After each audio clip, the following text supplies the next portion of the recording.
오늘의 말씀은 요한계시록 3장 8절에서 10절 말씀입니다. 볼지어다 내가 내 앞에 열린 문을 두었으되 능히 닫을 사람이 없으리라.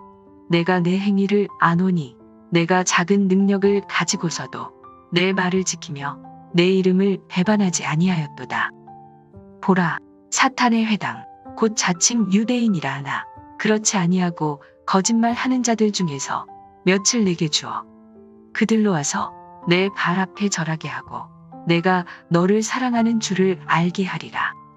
내가 나의 인내의 말씀을 지켰은즉 내가 또한 너를 지켜 시험의 때를 면하게 하리니 이는 장차 온 세상에 임하여 땅에 거하는 자들을 시험할 때라.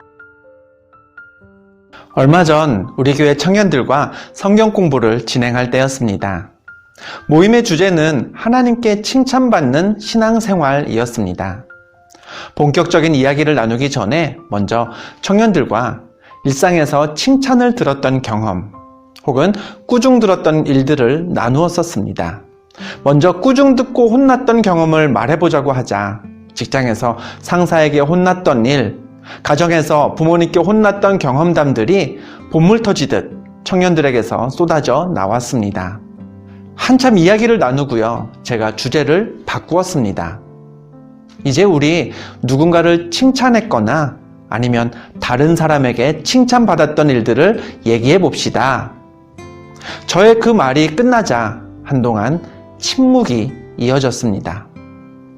청년들이 입을 닫고는요, 10줄을 몰랐습니다. 가장 마지막으로 칭찬 들었던 게 언제였는지도 잘 기억하지 못했습니다. 칭찬이 좋다는 것 우리가 다 잘 알죠. 그래서 어린 아이들에게는 일부러라도 칭찬을 합니다. 조금만 기특한 일을 해도요, 감탄하면서 칭찬해 주죠.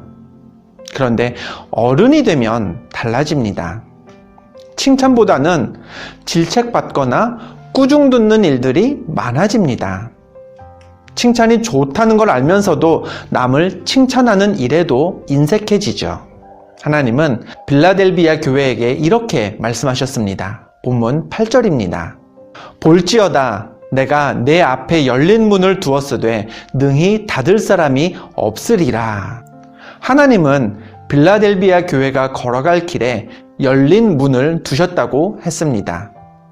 그 문은 능히 닫을 사람이 없기에 빌라델비아 교회가 걸어갈 믿음의 길은 막힘이 없을 것이라는 게 하나님의 약속이었습니다. 이어서 하나님은 이렇게도 말씀하셨습니다.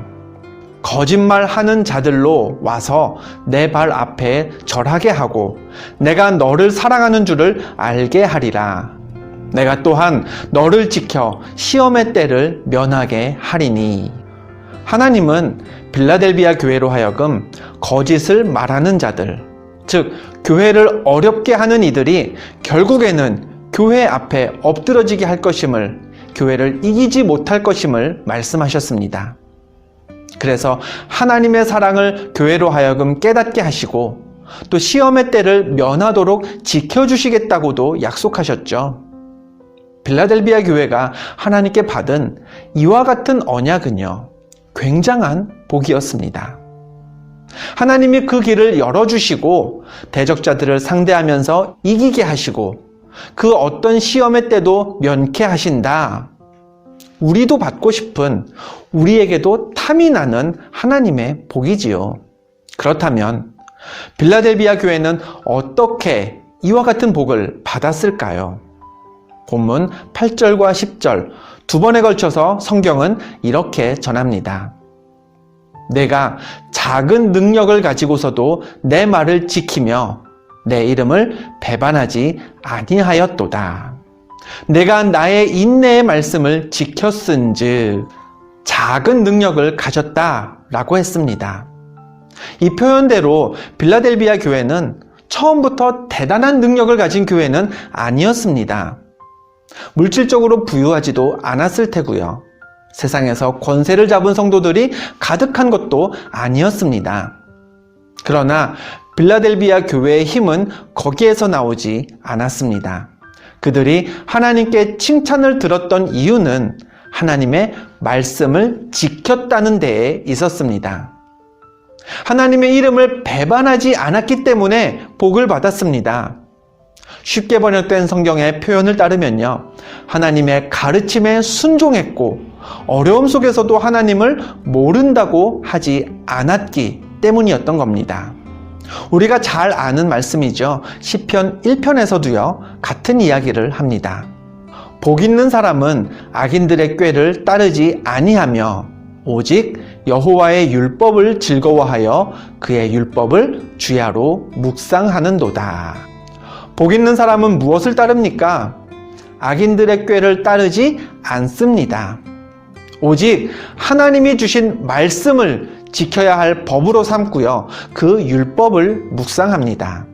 말씀을 묵상하면 묵상하는 것으로 그칠까요? 주야로 아침과 저녁으로 말씀을 묵상하면 그 말씀에 따라 살게 되고 말씀에 순종하게 됩니다. 그게 복 있는 사람의 생활인 것이죠. 우리는 지난 한 주 동안 교회여 일어나라 라는 주제로 말씀을 나누었습니다. 지금은요, 예배 장소는 비록 가정과 일터로 잠시 변화를 줄지라도요, 그러나 교회의 바른 역할은 무엇인지, 달라지는 세상에서 어떻게 믿음 생활을 하는 게 바람직한지 고민하면서 코로나 이후에 도움닫기를 준비해야 하는 때가 분명합니다. 그러나 곧 교회가 일어나야 할 순간이 올 줄 믿습니다. 하나님을 향해 다시 소리 높여 찬양하고 세상을 향해 우리가 다 예수 그리스도의 증인으로서 힘차게 달려나가야 할 때가 속히 이를 것입니다. 그럼 그때 교회가 일어나야 할 때 모이지 못했던 우리가 서로 권면하면서 열심히 모이기만 하면 될까요? 예배하는 것 자체가 은혜가 될 테니 예배에 집중하면서 은혜 충만하면 교회가 세상 가운데 우뚝 일어설 수 있을까요? 아닙니다. 교회가 일어나기 위해서는 오늘 말씀에서 빌라델비아 교회가 칭찬을 들었던 그대로 행해야 합니다. 어떻게요? 하나님의 말씀을 지켜야 하는 것이죠. 하나님 주신 율법을 주야로 묵상하면서 그 말씀을 지켜 행해야 세상 기준으로 교회가 가진 능력은 적을지라도 대적자들 앞에서 굴복하지 않을 수 있습니다. 또다시 시험의 때가 임하더라도 하나님이 그때를 면하게 하셔서 일어섬을 굽히지 않을 수 있는 것입니다. 매일 이 영상을 통해 하나님 말씀을 가까이 하시는 여러분, 결코 일상에서 말씀을 놓지 마시기 바랍니다. 주야로 묵상할 수 있도록 하나님의 말씀, 성경을 더 가까이에 두시고요. 펴서 읽기에 벅차다면 지금처럼 들으면서 묵상하는 일에도 최선을 다하시기 바랍니다. 그래야 성도가 일어서고 또 교회가 일어설 수 있습니다. 내일 주일입니다.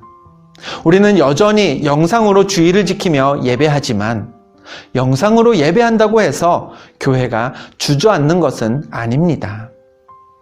우리가 하나님의 말씀을 힘써 듣고 더불어 힘써 지키면 빌라델비아 교회에게 하셨던 하나님의 약속은 오늘 우리의 가정, 우리의 일터, 또 우리 교회에도 주어질 줄 믿습니다.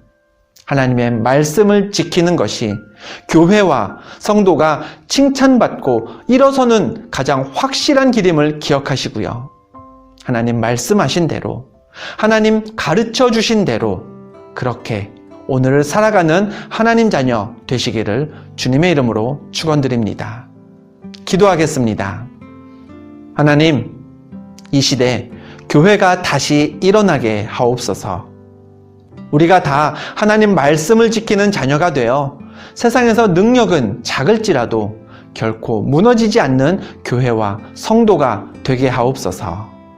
예수 그리스도의 이름으로 기도하옵나이다. 아멘.